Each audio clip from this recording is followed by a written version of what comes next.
Qui est Godwin? C'est compliqué de parler de soi-même. C'est vraiment compliqué de pouvoir se décrire soi-même. Et si je vais dire quelque chose par rapport à Godwin, je dirais simplement que Godwin, c'est un enfant qui s'est retrouvé en Jésus. Amen. Si nous avons tiré notre nom de Dieu, ça veut dire que nous avons notre identité en Dieu. Si je ne connais pas alors Dieu, je ne peux pas connaître mon identité. Se connaître sans Jésus. Se connaître sans Jésus, c'est falsifier d'identité. C'est qu'on ne se connaît pas encore. On connaît quelque chose, on a une information. Les gens ont besoin d'amour. Et il faut vraiment présenter l'amour de Jésus et non plutôt présenter « viens dans mon église, viens dans mon environnement ». Attendez. Avant que la vidéo ne commence, n'hésitez pas à vous abonner, à partager et à liker. Ok? C'est très très important.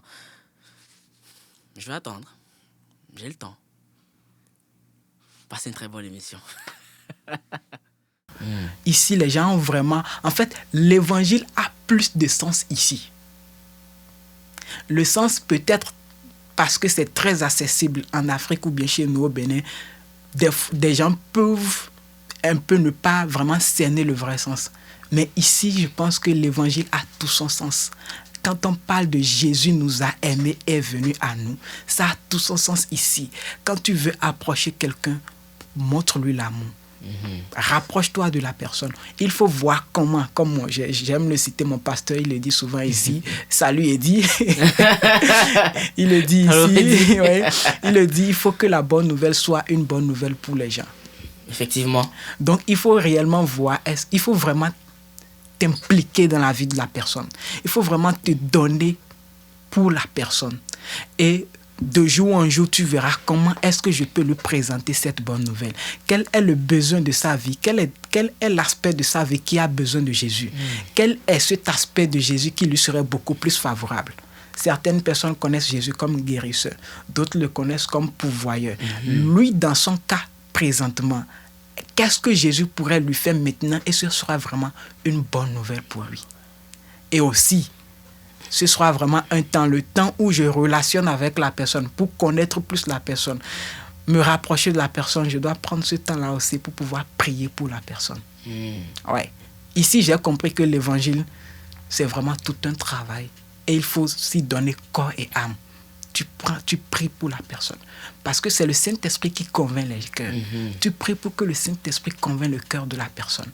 Tu pries pour que le Saint-Esprit opère dans la vie de la personne. Tu pries pour que le Saint-Esprit comme laboure le cœur de la personne. Pour ceux qui ont fait un peu l'agriculture, avant de pouvoir semer, il faut labourer. Que le cœur de la personne soit labouré. Et là, quand la semence de la parole vient, ça va pouvoir germer.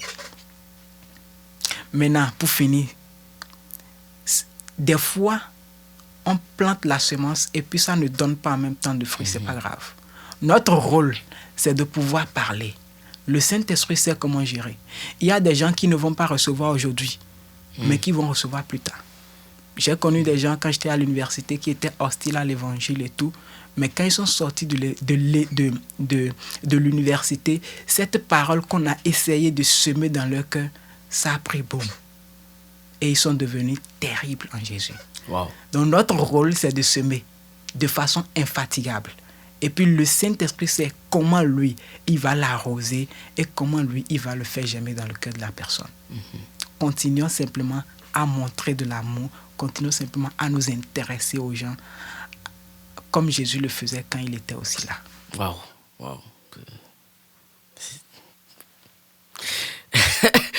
Quand il parle, je ne sais pas quoi rajouter. C'est très beau. C'est très beau. Le Saint-Esprit sait ce qu'il fait. Il sait comment il gère. Il est vrai que lorsqu'on parle à certaines personnes, on s'attend à ce que la personne dise oui, j'accepte Jésus, j'accepte. Mais c'est pas aussi facile que ça. Des fois, on ne voit même pas le résultat du travail qu'on a fait. On partage la parole et puis la personne, on ne la revoit plus. Mais oui, effectivement, il faut pouvoir partager cette parole, trouver comment le faire et développer une relation avec les gens. Parce que, encore une fois, Jésus est quelqu'un, un Dieu qui est relationnel. Il est relationnel, il adore les relations. Et si on parlait un peu de ton baptême, tiens, tu m'as expliqué tantôt que vous avez fait combien d'églises? Déjà deux, trois? Oh, faut pas me faire citer. Dieu m'a fait la grâce de parcourir plusieurs églises, effectivement. J'ai vu des églises naître. J'ai vu des églises, des églises en termes de dénomination, pas églises en termes de corps de Christ. Des églises en tant que membre du corps de Christ naître. J'en ai vu également grandir et puis j'en ai vu également aussi tomber par la grâce de Dieu. Okay. Je pense que tout ça, c'est vraiment un parcours que Dieu m'a fait grâce de voir et pour réellement des raisons que lui seul il sait. Comment es-tu arrivé à ton baptême? Comment s'est passé ton baptême?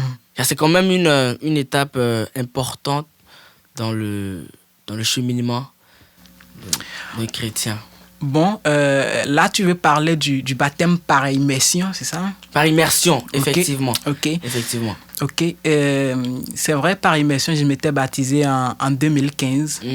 J'ai eu la grâce d'être baptisé par mon père biologique. Oui, parce que je le dis, c'est lui aussi. J'ai la grâce d'avoir un père biologique qui est à la fois un père spirituel. C'est lui qui m'a initié à Christ. C'est lui il m'a beaucoup enseigné à la maison. Il m'a beaucoup enseigné. Il y a beaucoup de choses aujourd'hui que je vis et que je vois et que j'expérimente à cause de ces enseignements qu'il m'a donnés. Et aujourd'hui, par exemple, quand je parle du Saint-Esprit et quand je dis qu'il faut écouter le Seigneur, c'est grâce à mon Père. C'est grâce à mon Père. Et je reviens dessus. On était très jeunes, même à la maison. Déjà, quand on fait les prières matinales, il va dire à la fin, il va dire à qui est-ce que Dieu a parlé? À qui est-ce que Dieu a mis quelque chose à cœur? C'est cette question qu'il a posée 1, 2, 3 fois qui a attiré mon attention. Mais comment il demande que... Ça veut dire que... Je me suis rendu compte que... Alors que ça veut dire que Dieu doit nous parler. Bon, pas doit. Ça veut dire qu'il est conscient que Dieu peut nous parler. C'est là ça a attiré mon attention. Dieu peut nous parler. Et ça fait que à chaque fois quand on commence par prier, on avait des fois des séances de jeûne et prière, des fois ici des veillées de prière. On avait quand même des séances à la maison familiales. Et j'encourage d'ailleurs toutes les familles à avoir vraiment... comme certains aiment l'appeler, hôtel de prière, c'est-à-dire quand même des moments de prière en famille. Et j'ai commencé, je reste concentré, Seigneur, parle-moi. Dis-moi quelque chose. Ouais, dis-moi quelque chose. Il faut que je réponde aujourd'hui quand même à... Mon père, il ne peut pas demander tout le temps à qui est-ce que Dieu a parlé, puis nous tous, on va rester là comme Dieu. Alors donc, je reste quand même, disons, concentré parce que je m'attends à ce que Dieu vienne des fois parler, concentrer, tout ça. Et c'est pendant ces moments que j'ai commencé par expérimenter, disons, la touche divine. C'est pendant ces moments que j'ai commencé par... Le Seigneur a commencé vraiment par me mettre des choses à cœur, par m'inspirer, par me parler, des fois des sensations. Et j'ai commencé par partager. Progressivement, j'ai vu que, ah oui, ça marche.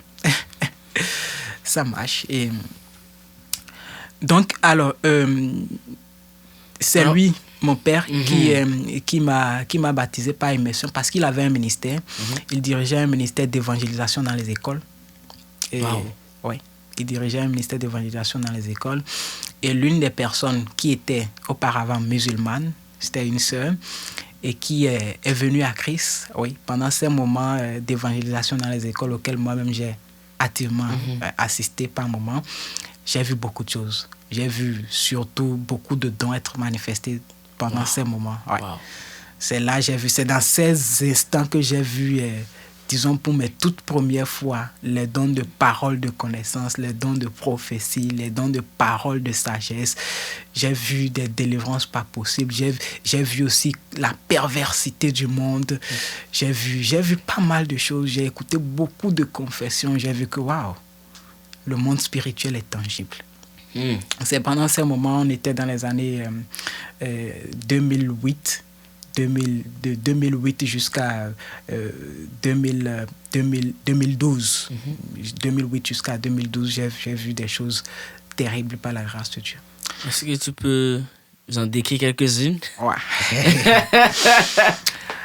Bon, un simple exemple, j'ai vu par exemple, c'est là que j'ai vu qu'il y a des familles dans lesquelles les parents ou le père devait dévierger sa fille. Waouh. Wow. Oh non. Quoi? Oui. Pour des raisons culturelles.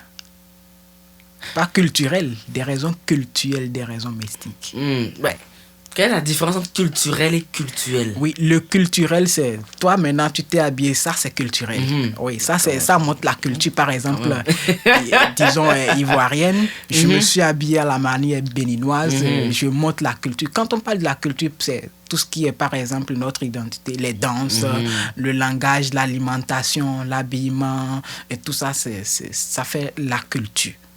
Mais quand on parle de cultuel, dans cultuel, on a le mot culte. Culte. Donc, ça fait déjà, ça fait recours déjà au spirituel. Oui, effectivement, un constat qu'on fait souvent, c'est que nous, en Afrique, nous avons cette conscience de l'existence du spirituel. Elle est beaucoup plus présente que dans d'autres cultures ou, je dirais, d'autres pays ou d'autres endroits.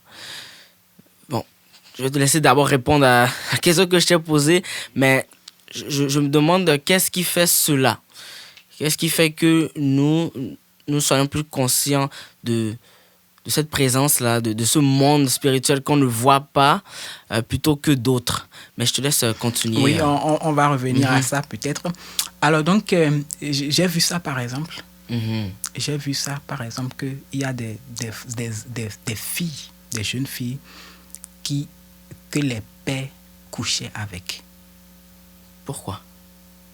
Comme je l'ai dit, pour des raisons culturelles. Des raisons occultes. Pour des raisons occultes, ok. Au final. Pour des raisons occultes. Pour des raisons occultes. Et des fois, on soutient ça par des raisons culturelles, mais c'est vraiment des raisons occultes. Ça fait que ces enfants ont des blessures intérieures. Ça fait que ces enfants ont beaucoup de choses dans le cœur. Ça empêche même ces enfants de pouvoir étudier et de pouvoir réussir à leur examen.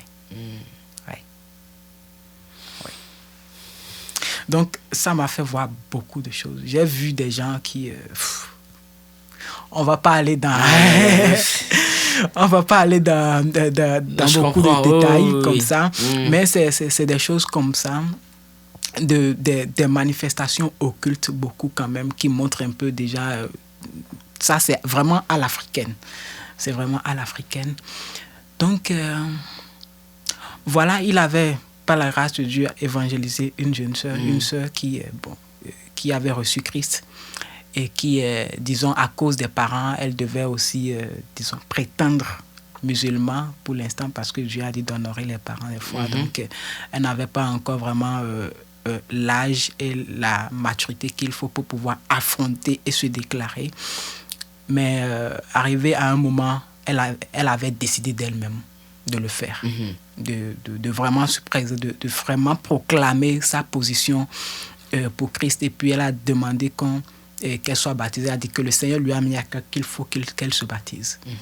Donc l'équipe d'évangélisation dirigée par mon père devant le baptiser. Et puis mon père m'a dit, bon, vous autres là, vous n'êtes pas encore baptisés. C'est ce que j'attendais. alors que, disons, on faisait déjà tout. On faisait déjà tout à l'église. On était déjà conscient de Christ. On avait déjà l'évangile et tout. Donc, c'était juste que, vous attendiez quoi? Voilà. C'est ton tour. Voilà. Allez. Donc, je me rappelle, c'était en 2015. C'était vraiment la veille de la composition du baccalauréat. Je devais composer le bac. Il dit, bon, écoute, on y va ensemble, on va vous baptiser ensemble avec la sœur et d'autres personnes. C'est comme ça qu'on s'était vraiment embarqué ce lundi soir-là. Et puis, on a pris par les eaux du baptême. Waouh. Et est-ce qu'après cette expérience du baptême, tu t'es senti naître de nouveau? Est-ce qu'il y a quelque chose de nouveau qui est venu en toi? Ou quelle a été l'expérience, je dirais, de l'après-baptême? Bien, il faut dire que j'avais une expectation. Mhm. J'attendais quelque chose parce que je connaissais quand même pas mal un peu de choses dans les Écritures. Donc, j'avais lu le baptême de Jésus. J'avais lu qu'après le baptême de Jésus, la colombe, le Saint-Esprit était descendu comme une colombe sur lui. Et puis, la voix de Dieu s'est fait retentir. Et celui-ci est mon fils bien-aimé en qui j'ai mis toute mon affection. Écoutez-le. Donc, je m'attendais à ce que aussi, après ces moments d'immersion, je puisse aussi recevoir quelque chose de Dieu et tout ça. Oui. Mais oui, il faut qu'on s'entende sur une chose. La Bible est le livre le plus lu au monde. C'est un fait. Mais malheureusement, il arrive souvent que, dû à certaines mauvaises interprétations, mauvaises compréhensions, certains vont produire des hérésies. Et cela pousse beaucoup de personnes à se rétracter de la lecture biblique, ce qui est vraiment dommage. C'est pour cela que j'ai la joie de vous présenter ce livre devant vous qui se nomme Une nouvelle alliance pour une nouvelle vie, qui a été écrit par l'auteur Godwin Kunu. À travers ce livre, vous allez comprendre la nature unique de Dieu, la progressivité de sa révélation faite aux hommes de l'Ancien au Nouveau Testament, parce que, bien entendu, de l'Ancien au Nouveau Testament, il n'y a que continuité, il n'y a pas de brisure. Dieu a tout formulé de la meilleure des manières possibles, et surtout, vous allez comprendre le nouveau mode de vie que Dieu veut qu'on adopte grâce à cette nouvelle alliance. Donc, c'est un livre que j'ai lu et que je vais relire encore et encore. Il est très intéressant. Je vous encourage vivement à aller vous le procurer. Le lien sera mis en description. Donc, n'hésitez pas à aller l'acheter. J'ai reçu quelque chose parce que j'ai préparé 7 temps en prière et tout. Disons que j'ai reçu un courage. J'ai reçu vraiment un courage en moi. Il y a des choses pour lesquelles, disons, j'avais peur d'engager et tout ça. Mais après ce moment, j'ai reçu vraiment un certain courage. J'ai reçu une certaine... en fait, comme je m'y attendais et comme j'avais cette expectation, je priais pour ça, j'ai reçu comme un go, quoi. Un laisser-passer. Donc, pour ce que je ne pouvais pas aborder, c'est comme un go. C'est comme un courage, c'est comme... comment je vais l'appeler? Une feuille de route, oui. Un laisser-passer pour pouvoir affronter ces choses. Donc, c'est vraiment de la manière dont, comme je l'espérais, j'avais vraiment eu un certain courage comme ça. Ça m'a permis de pouvoir avancer quand même dans ma foi chrétienne. Wow. C'est vraiment très... Encore une fois, c'est toute une expérience. C'est très intéressant. Est-ce que l'après-baptême a été compliqué pour toi? Compliqué, je dirais non. Non? Vraiment pas. Ça n'a vraiment pas été compliqué pour moi. Comme je l'ai dit, disons, moi, je me suis baptisé, ou j'ai pris par les eaux du baptême déjà après beaucoup d'années, beaucoup d'expériences. C'était que, bon, c'était un principe qu'il faut passer. Donc, c'était vraiment après beaucoup d'années, après beaucoup d'expériences. Donc, je n'ai pas eu d'autres... Parce que bon, il y en a pour certains qui, justement, l'après-baptême est assez difficile. Ils trouvent qu'ils ont beaucoup de défis, de situations compliquées qui arrivent. Et donc, je pense que cette situation, c'est vraiment du cas par cas. Il y en a qui vont en vivre, il y en a qui ne vont pas en vivre. Donc, le plus important là-dedans, c'est de garder sa foi et de rester ancré dans le Christ. Il n'y a pas une doctrine. Il n'y a pas une doctrine qui... En fait, ce n'est pas doctrinal. C'est pas une question doctrinale. Il peut arriver à n'importe quel moment que quelqu'un vive des défis par rapport au péché, par rapport ainsi de suite. Toutes choses pour pouvoir, disons, éprouver sa foi. Ce qui est important, comme tu l'as dit, c'est de garder la foi. Et prendre par les eaux du baptême, c'est un acte symbolique. En réalité, c'est un acte symbolique. Et plonger et sortir, c'est juste symbolique. En réalité, le baptême, c'est tous les jours. Parce que baptiser, ça veut dire tremper. C'est baptizo. Baptizo, ça veut dire tremper. Tremper, c'est pas plonger et sortir. Plonger et sortir, c'est bapto.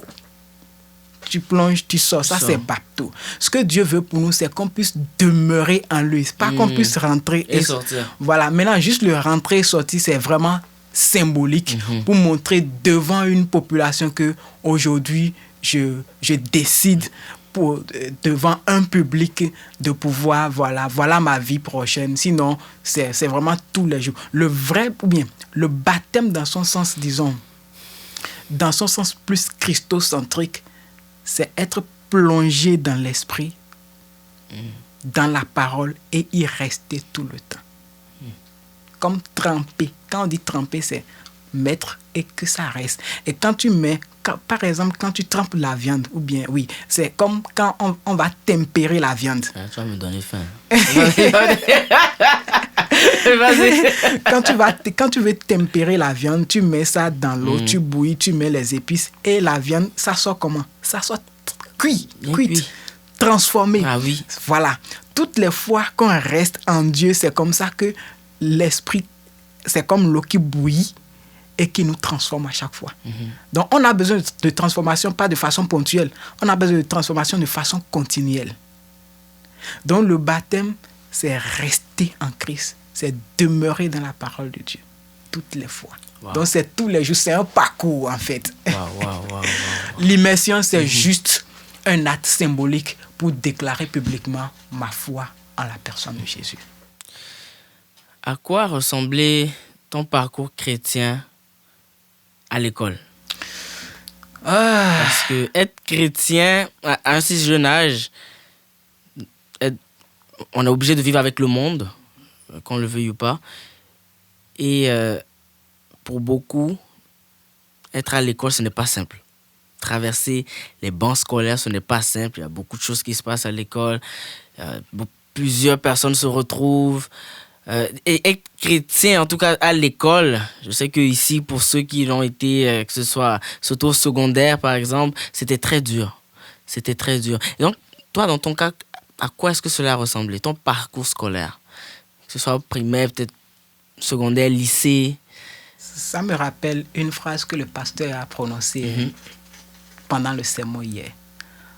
La foi en Jésus est personnel, mais pas privé. On salue le pasteur Gaétan. Oui, salut pasteur. Le salut est personnel, mais pas privé. Alors, ce qui m'a aidé, surtout dans ma foi à l'école, c'est que mon salut n'était pas privé. Les gens me connaissaient déjà très jeune, comme je l'ai dit, j'étais dans la chorale. Et au début, ce qui est bon dans la chorale, on était habillés comme toi. Si tu enlèves, si tu enlèves ton dessus, on était pantalon couleur verte, chemise blanche, cravate, bien cirée, tout est calculé, chaussures bien cirées, au millimètre. Voilà. Donc, mes amis, mes camarades d'école, je parle du primaire, ils me voyaient. Moi, je marche. Mes parents n'avaient pas grand moyen. Donc, je marche pour y aller.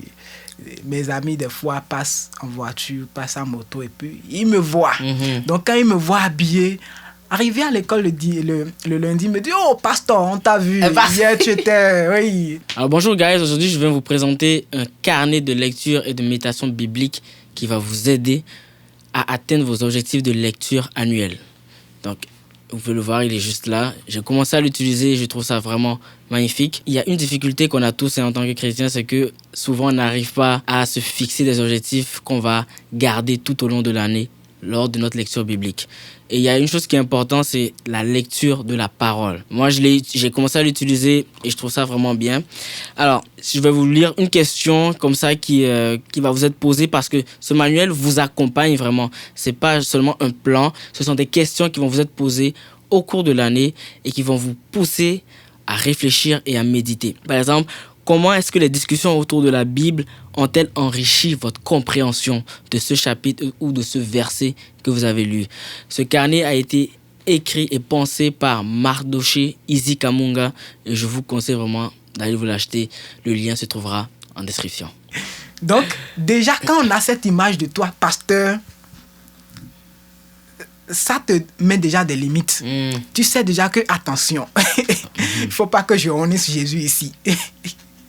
Donc, déjà, ça me permettait de garder vraiment ma foi. Donc, le fait que ma foi soit publique, ça m'a aidé de la garder.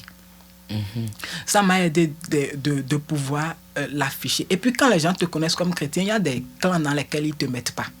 On te connaît, on sait que toi, tu es pasteur, par exemple. Donc ça, c'était à l'école primaire. À l'école secondaire aussi, l'école où je fréquentais, c'est là que l'équipe d'évangélisation de mon père aussi intervenait. Donc on me connaît une fois encore comme étant, disons, le fils du pasteur ou quelque chose comme ça. Donc en même temps, ça te donne déjà aussi des limites. Cette conscience-là te paie. Donc ça m'a permis aussi de vivre ma vie comme cela se doit. Mais le moment où ça devait être un peu compliqué, c'était au moment où j'étais rendu au lycée.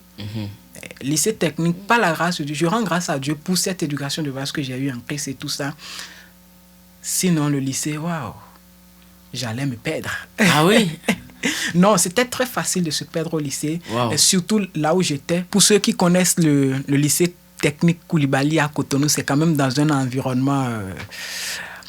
pas des moindres, un environnement social quand même, disons, bien calé. Le gros marché Misebo à côté. J'ai eu l'occasion de le connaître. Voilà. Mais quand moi j'ai connu, là, on dirait que c'était un peu calme. C'était déjà calme. C'était déjà calme. C'était déjà calme.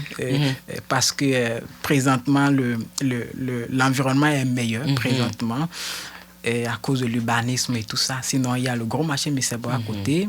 Il y a Djonké qui n'est pas loin. Il y a le lac qui est à côté, à Papa Dodomé. Donc, c'est vraiment un environnement, disons, entre parenthèses, ok, je vois. de délinquants.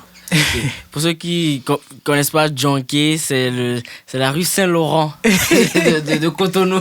Ceux qui vont comprendre, ils vont comprendre. Oui, c'est ça. Donc, j'ai vu vraiment beaucoup de choses. C'est beaucoup d'éducation qui viennent. Surtout, c'est l'âge de la puberté. C'est l'âge où les jeunes gens veulent vraiment s'émanciper, veulent se développer, veulent se démontrer aussi de quoi ils sont capables. Donc, surtout sur le plan, disons, sexuel, j'ai vu quand même mes amis gérer des go. Les mouvements. Oui. Et tout ça, et je me rappelle un jour, je me suis dit à la pause de midi, j'ai dit, Seigneur, avec tout ce qui se passe maintenant, c'est comme si nous qui avons choisi l'abstinence, c'est comme si nos amis impudiques là, ils doivent bouffer toutes les sœurs. Hein. Ah.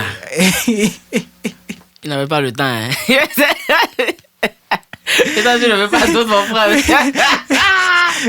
Faut pas nous faire ce sale tout et puis nos amis vont tout bouffer et puis tu vas nous dire de prendre ce qui reste là. Donc, mais je rends grâce à Dieu pour l'éducation que j'ai eue à la base et pour Jésus qui était en moi sur tout ça et dont j'avais vraiment conscience. C'est vraiment Jésus qui m'a gardé. Sinon, j'étais livré à moi-même, je pouvais faire tout ce que je voulais, ainsi de suite, mais Jésus m'a gardé. Donc, pendant tout mon parcours, Jésus m'a gardé et on me connaît comme pasteur. Donc le fait déjà qu'on te connaisse comme pasteur, ça te met des limites. Déjà, ça te dit que, attention, tu es un modèle en fait. Donc, durant tout mon parcours, je me vois comme un modèle, celui qui doit montrer le chemin. Et donc, ça te permet déjà de pouvoir rester dans une certaine limite. Et ce n'est pas par la force humaine, non. Parce que j'ai eu beaucoup de personnes j'ai connu beaucoup de personnes qui ont reçu aussi une même éducation, en quelque sorte, mais qui ont viré par la suite. Donc, c'est vraiment le Saint-Esprit qui m'a gardé. C'est vraiment Jésus qui m'a gardé par son esprit. Ce n'est pas que je pouvais faire quelque chose, mais l'Esprit de Dieu m'a gardé, m'a préservé pendant tout mon parcours scolaire. Et franchement aussi parce que j'étais affiché comme étant, disons, pasteur. À l'université, par la grâce de Dieu, j'avais l'occasion de diriger carrément un groupe chrétien. Et là, je n'étais plus vu comme pasteur, j'étais pasteur. si on peut le dire comme ça. Donc également là aussi, ça m'a permis de savoir que j'ai des limites. Je suis dans un royaume, j'ai un environnement, j'ai un mode de vie qui n'est pas conforme forcément à ce que je vois ailleurs. Donc, le fait déjà d'être vu de cette manière m'a permis de laisser le Saint-Esprit m'aider à chaque étape de mon parcours. C'est à l'université que vous avez formé l'association dont tu étais président? L'association, non, l'association existait déjà avant que moi j'arrive à l'université. Et pour la simple, c'est la mission internationale des étudiants ambassadeurs du Royaume de Christ, la MIRAC. Aïe. Pour la simple histoire, Dieu m'avait fait une révélation de cette mission-là, de ce groupe-là, avant que je n'atterrisse à l'université. Avant que le jour où j'embarquais pour la première fois à l'université, j'étais en route. Je peux dire que j'ai eu une rencontre avec le Saint-Esprit quand j'étais dans la voiture. Et là, le Saint-Esprit me disait, il y a un groupe là-bas que je veux que tu gères. Voilà ce qui va s'accomplir au sein de ce groupe quand tu seras là. Wow. Oui, il m'a donné des détails.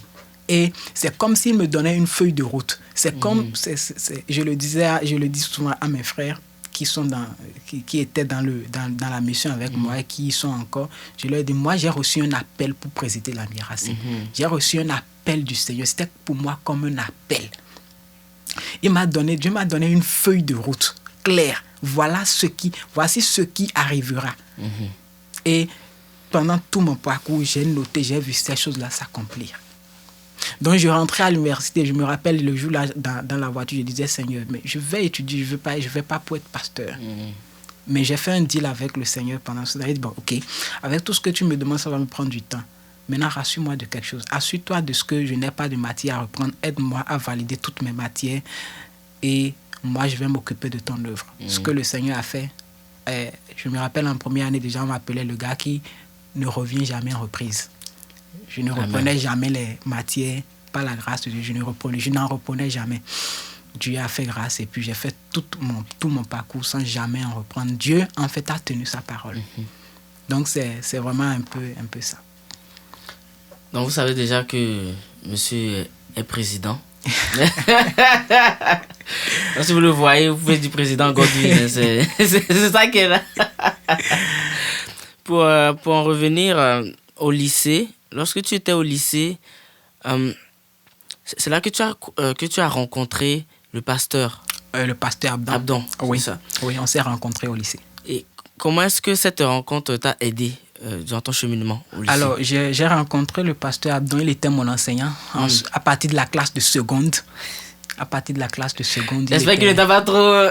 Non, c'était correct. C'était vraiment correct et tout. Et puis, en première aussi, il m'avait gardé. Et en pleine année, on l'avait sollicité pour devenir censeur d'un lycée. Et fortuitement, ce lycée-là se retrouve dans la ville où il y avait mon université. Wow. Donc, ça fait qu'on s'est perdu de vue en pleine année scolaire en première, mais on s'était retrouvés maintenant à l'université. Ok. Et j'ai eu besoin de lui et puis j'étais allé le voir. Et je me rappelle, j'étais en deuxième année. C'était l'université? C'était à Lokossa. Lokossa, ok, l'université de Lokossa, ok. Oui, lui, il était censeur du lycée technique de Lokossa. Ok. Donc, j'étais allé le voir. Il a été mon mentor pendant mes stages pédagogiques et tout ça.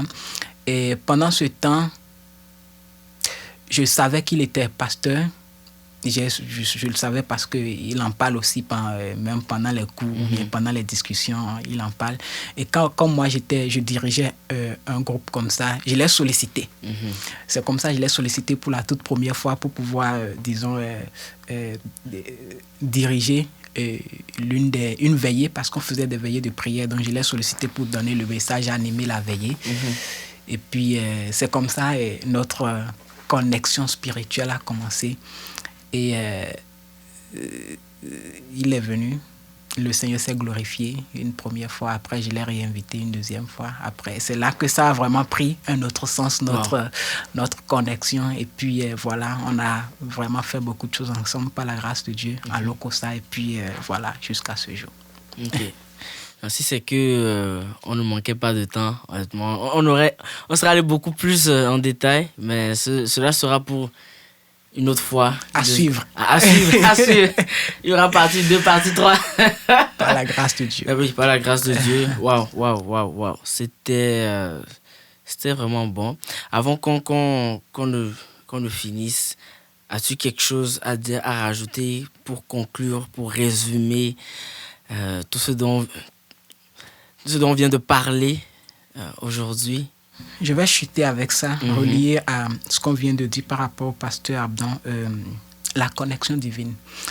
Dans la vie, si Dieu veut vous aider, Dieu vous connecte de bonnes personnes. Amen, effectivement. Avoir de bonnes personnes autour de soi vous donne en fait des raccourcis. Des raccourcis. C'est vraiment une grâce de Dieu d'avoir certaines personnes autour de soi. Et je veux prier tous ceux qui ont pris le temps de nous écouter jusque-là, de ne marginaliser personne dans leur vie et de faire attention aux personnes que Dieu fait rentrer dans leur vie. Parce que notre destin, notre destin, le destin d'un homme est relié à d'autres hommes. C'est-à-dire Dieu passe par un homme pour agir dans la vie d'un homme. Faites attention à ce que Dieu fait rentrer dans votre vie. Il y a des connexions qui sont pour la vie. Il y a des connexions dans lesquelles vous allez puiser toute votre vie. Faites attention à ces connexions. Et je prie que le Seigneur vous aide à discerner ces liens, ces personnes qui vont vous pousser loin, qui vont vous garder, qui vont vous porter dans votre parcours. Des gens qui vont vous porter comme cela se doit. Des gens qui peuvent prier pour vous. Des gens qui peuvent vous pousser loin. Le pasteur Abdan était une personne comme ça pour moi. Quelqu'un qui a pu me porter, quelqu'un qui m'a adopté, quelqu'un qui m'a poussé loin, quelqu'un qui prie pour moi. Et vraiment, ces gens de personnes, dans vos vies, faites attention à elles. Donc, je prie également que vous soyez connectés à de bonnes personnes. Et comme David qui a été connecté à Jonathan. Ah oui. Que des Jonathan viennent dans vos vies. Ah oui, je vous le souhaite, je me le souhaite, je vous le souhaite. Je souhaite à tous vraiment que vous soyez connectés à la personne qui va vous permettre d'aller extrêmement vite. Tant de paroles de sagesse, tant de belles paroles inspirées par l'esprit. J'aimerais te remercier d'être passé. Ça n'a pas été facile, ça a pris du temps, mais on l'a fait. Je te remercie d'être venu ici, d'avoir partagé autant de paroles pour abreuver le peuple de Dieu. Merci. Moi, ça m'a beaucoup fait du bien. Ça m'a beaucoup fait du bien. Je vais rentrer à la maison beaucoup moins bête ce soir. Ça, c'est clair. Je vais rentrer beaucoup moins bête. Merci encore. Remercions aussi le Seigneur, le Saint-Esprit qui a fait son œuvre une fois de plus. Merci Seigneur, merci pour cette belle réunion, pour cette belle rencontre qu'on vient d'avoir. Je prie vraiment à ce que cet épisode puisse toucher les bonnes personnes, puisse aller plus loin même qu'on le pense, parce que l'homme propose et Dieu dispose. Ouais. Nous avons nos plans, mais tu as les tiens, mais les tiens prévaut. Les tiens sont beaucoup plus importants que les nôtres, Seigneur Jésus. Merci encore une fois. Je ne sais pas combien de fois je vais le dire, mais merci, Seigneur. Et merci encore une fois, Godwin, d'être passé. Donc, merci à toi, Amen. Merci, Jésus. Merci pour cette opportunité. On se reverra. Merci. Que Dieu vous bénisse. Merci d'avoir regardé cet épisode du Amen Show et que le Seigneur vous bénisse abondamment. Amen. Au revoir.